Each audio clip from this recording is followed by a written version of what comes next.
chegando próximo do fim da votação dessa matéria tão importante para o país, ressaltar aqui 3 aspectos dela.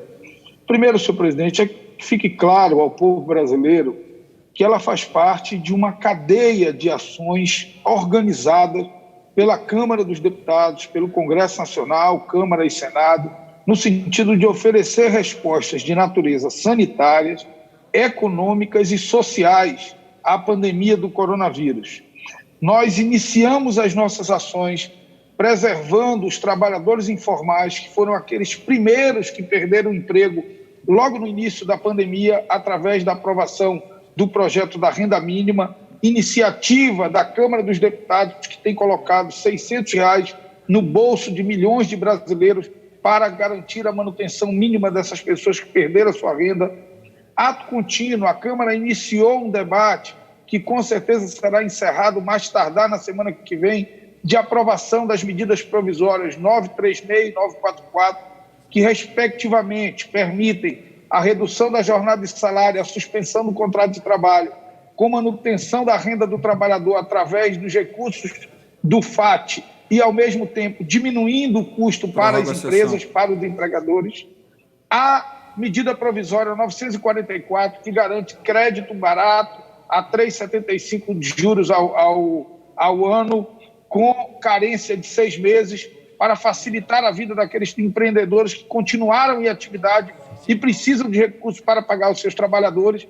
E nós fechamos essa cadeia com a aprovação dessa matéria que diz respeito à ajuda aos entes federativos. 2 ressalvas precisam ser feitas por uma questão de justiça à Câmara dos Deputados. A primeira delas diz respeito ao porquê que a União tem que contribuir com estados e municípios se são entes federativos autônomos. É preciso deixar claro para o povo brasileiro que os 3 entes federativos tiveram impacto na sua arrecadação, na sua receita de tributos. Mas só a União pode emitir dinheiro novo. Só a União pode vender reservas cambiais, só a União pode emitir título da dívida pública, só a União pode imprimir moeda, como já cogitou o ministro Paulo Guedes. Portanto, os estados e os municípios não têm como gerar dinheiro novo. Por isso, é a União que deve acudir os 2 entes federativos.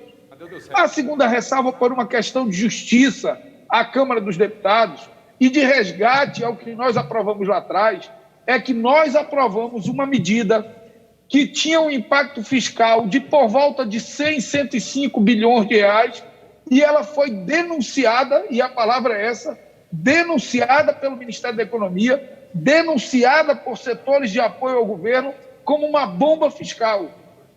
E nós estamos votando agora, em acordo com o Ministério da Economia, um pacote que significa não 105, mas 120 bilhões de reais. Inclusive com a prorrogação de dívida, que foi algo que nós retiramos no projeto anterior. Então fica claro que aquilo ali era um enfrentamento mais político, mais ideológico, mais de tentativa de constranger a Câmara do que um debate sério, verdadeiro, sobre o impacto fiscal dessa matéria.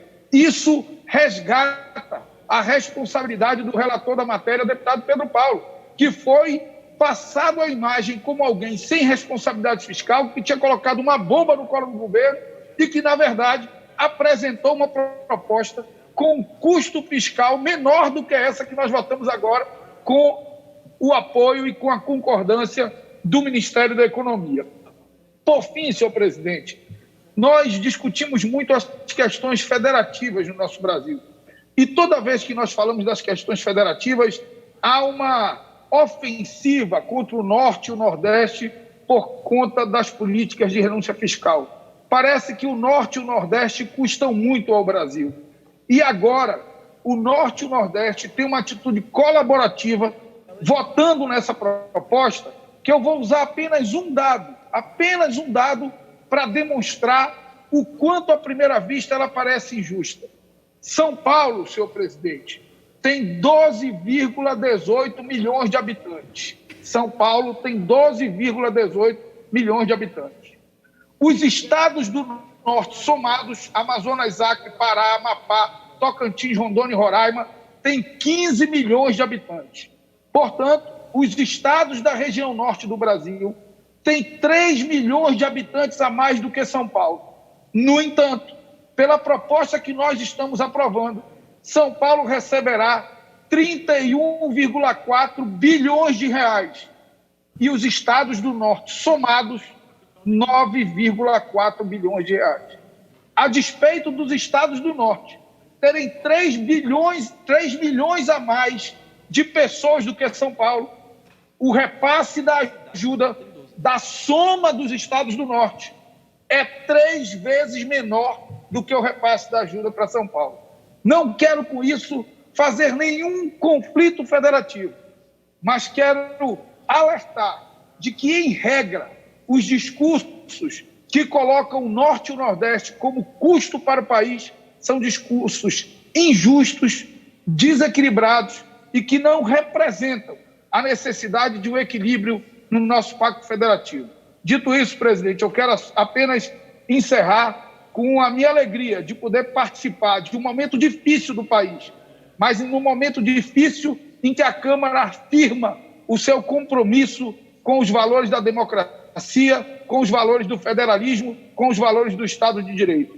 O Senado, ao confirmar essa matéria aprovada hoje por nós, estará reequilibrando o pacto federativo e garantindo que estados e municípios possam honrar os seus compromissos. Muito obrigado, senhor.